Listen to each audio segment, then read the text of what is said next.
하나님 아버지 은혜와 사랑을 감사합니다. 사순절 새벽기도회를 시작한 지 절반이 지나가는 날입니다. 20번째 날을 맞이하여 지금까지 인도하신 하나님의 은혜, 섭리, 사랑에 감사를 드립니다. 그만큼 믿음으로 묵상하고 믿음의 능력을 회복하고 믿음의 품격을 다시 생각하게 하시니 감사를 드립니다. 어려움과 고난 중에 있지만 우리의 믿음을 잃지 않고 주님을 향해서 나아가는 믿음의 성도가 될 수 있도록 인도하여 주시옵소서. 오늘 이 아침에도 함께 하나님의 말씀을 묵상하고 나아갈 때 주님께서 주시는 은혜와 능력을 힘입는 귀한 시간이 되게 인도하여 주시옵소서. 예수 그리스도의 이름으로 기도드립니다. 아멘. 오늘 말씀은 로마서 9장 30절부터 33절까지 있는 말씀입니다. 그런즉 우리가 무슨 말을 하리요? 의를 따르지 아니한 이방인들이 의를 얻었으니 곧 믿음에서 난 의요. 의의 법을 따라간 이스라엘은 율법에 이르지 못하였으니 어찌 그러하냐? 이는 그들이 믿음을 의지하지 않고 행위를 의지함이라. 부딪힐 돌에 부딪혔느니라. 기록된 바 보라, 내가 걸림돌과 거치는 바위를 시온에 두노니 그를 믿는 자는 부끄러움을 당하지 아니하리라 함과 같으니라. 아멘.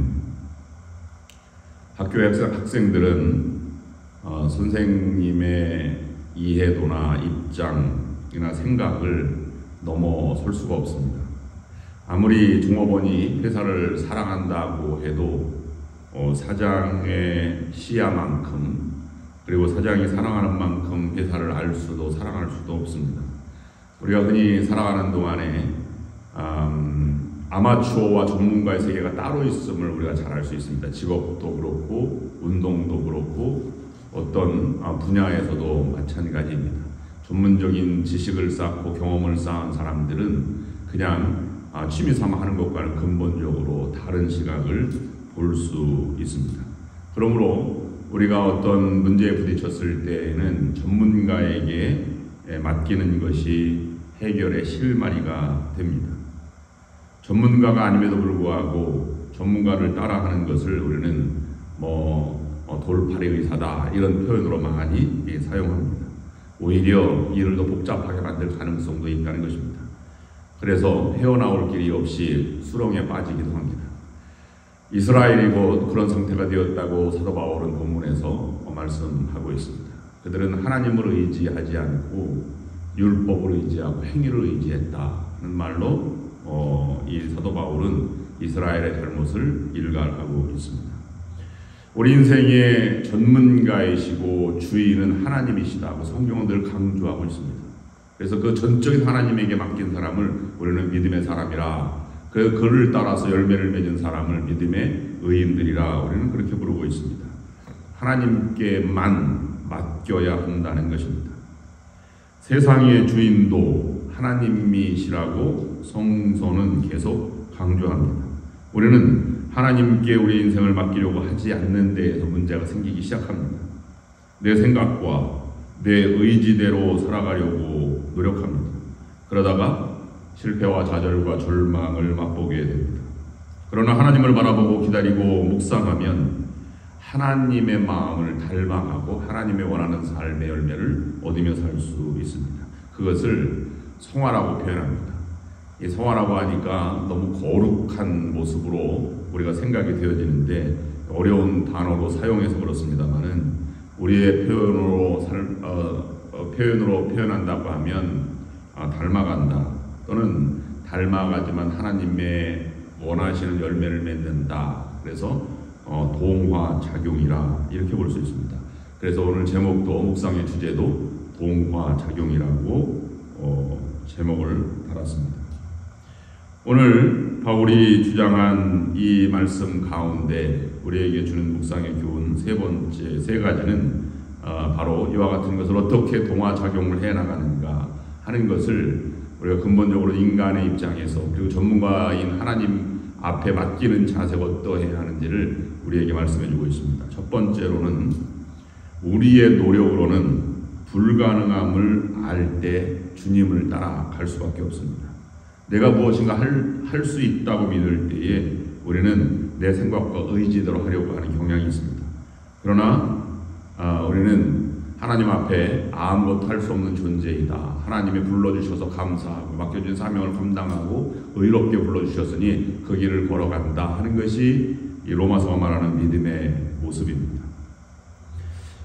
사람이 아무리 엄청난 수고를 했어도 헛수고임을 알 때가 있습니다. 그럴 때 과감히 돌아서는 것이 그래도 피해를 줄이는 최선의 선택인데, 그러나 돌아서는 일이 그렇게 쉬운 일이 아님을 경험합니다. 아이들도 하지 말라고 하면 더 하고 싶어져서 사고를 내기도 합니다. 우리의 땀과 노력과 희생의 흔적이 들어간 곳에서 돌아서기란 정말로 힘든 과정입니다. 마치 영화 타이타닉호에서 물이 가라앉는 중에 맨 밑에 들어가서 금은 보화를 찾아 손에 움켜쥐고 다시 가지고 나오려고 하는 소년과 같은 모습으로 살아간다고 볼 수 있습니다.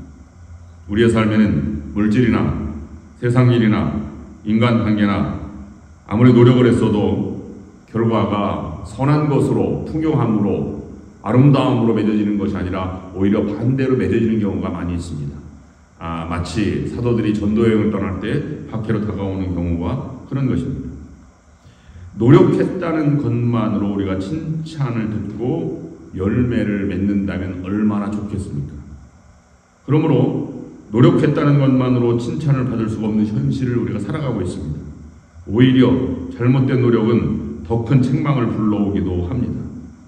우리가 흔히 하는 말대로 내가 얼마나 수고했는지 알아? 하는 말이 바로 그런 말들입니다. 이스라엘은 내가 율법을 철저히 지켰다고 하는 것이 오히려 하나님의 마음으로부터 멀어지게 만드는 것과 동일한 것입니다. 이제는 내가 얼마나 노력했는지 알아? 라는 것으로 하는 경향으로부터 멈춰서야만 합니다. 그래서 내가 어떻게 해주면 좋을지 상대편 입장에서, 그리고 그 노력의 결과가 어떠한 것인지를 냉철하게 판단하는 것이 중요한 것입니다. 도와주는 것이, 상대편 입장에서 도와주는 것이 도움이 되듯이 이제는 하나님의 바람과 소원과 뜻과 마음을 알아서 그것을 헤아리며 하나님을 사랑해야 하나님에 대한 합당한 열매를 맺을 수 있는 것입니다. 사도 바울은 뜻밖의 사실을 알고 그 해답을 찾기 위해 고생하고 고민하고 고심하였습니다. 하나님에게 투철한 사람들은 하나님이 주시는 의를 받지 못한 반면에 종교에는 서투르고 하나님을 잘 모르는 듯한 이방인들이 하나님 외에 하나님의 의에 도달하게 되는 참 납득되지 않는 사실을 그런 경험했고 오늘 말씀을 통해서 그것을 말씀하고 있습니다. 의의 현상은 믿음이 무엇인가에 대한 해답을 말해주고 있습니다. 이스라엘은 하나님의 의를 획득하려고 노력했지만 도달하지 못했습니다. 그래서 종교 행위로 전락하고 행위를 의지하게 되는 것입니다.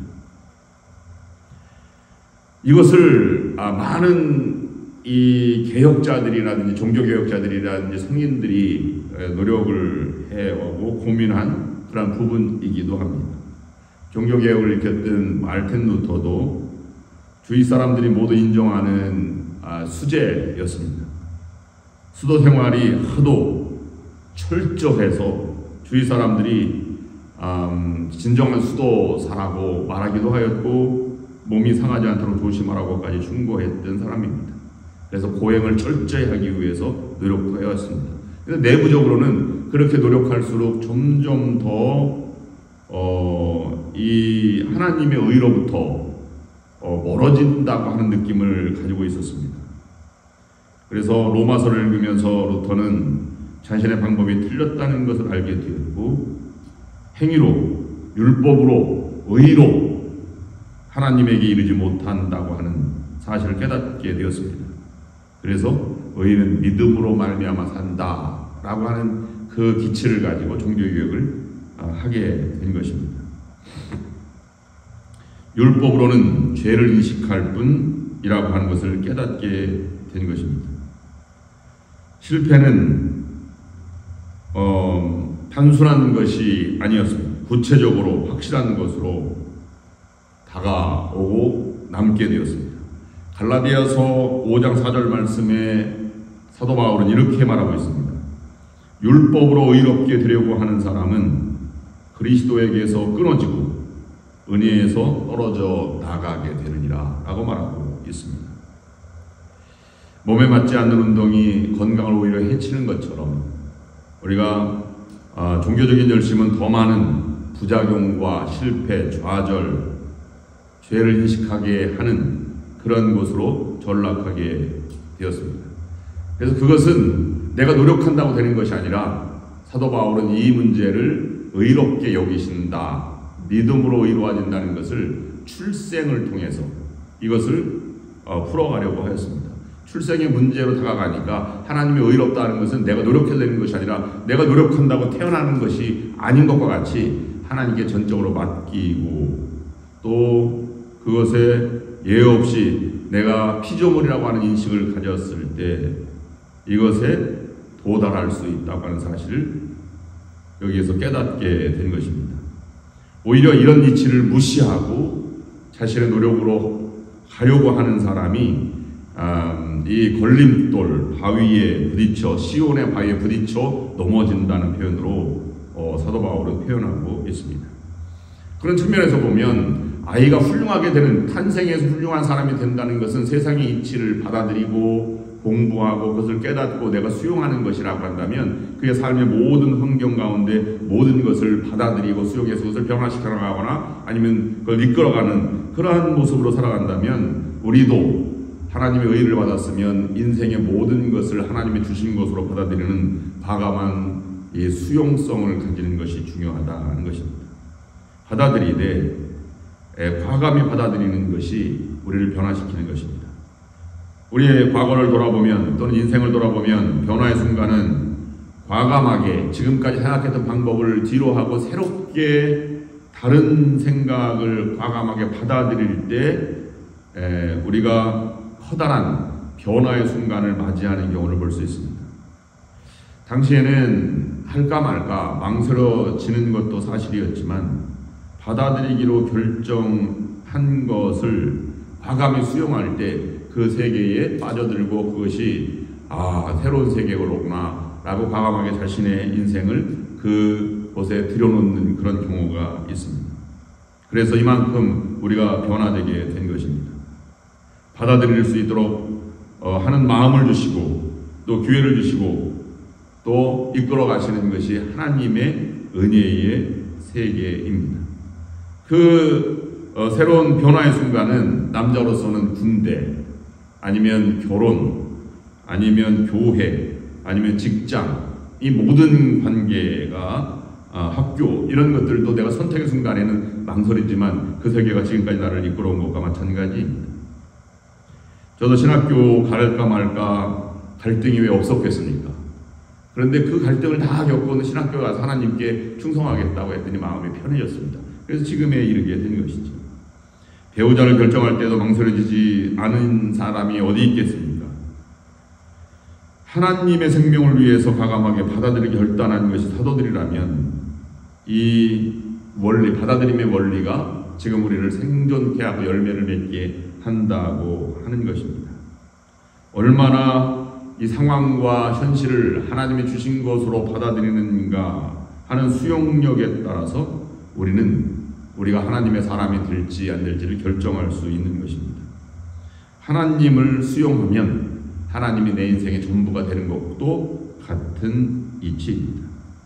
사람이 믿음으로 그리스도를 자기 존재 속에서 받아들이면 그 안에 있는 하나님의 의가 함께 주어진다는 말씀입니다. 식물은 땅에 내리고 땅에 뿌리를 내리고 영양분을 흡수하고 물을 흡수해서 줄기를 타고 몸통으로 잎으로 열매로 이렇게 실어 나르죠. 그것이 생존의 능력입니다.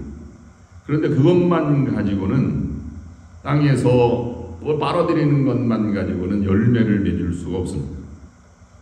꽃을 피우고 열매를 맺고 하는 것은 또 다른 작용이 있어야 하는데, 그 중요한 것이 잎을 하늘을 향해서 펼쳐내고 자신을 활짝 열고 공기 속에 햇빛을 받아들여서 잎사귀에 동화작용을 일으켜서 양분을 만들어서 그걸로 하여금 열매를 맺게 하는 그런 것으로 나아가게 되는 것입니다.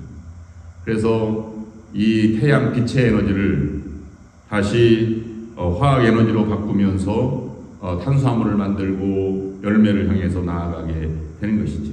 이것이 식물이 살아가는 비법이고 열매를 맺는 비결입니다.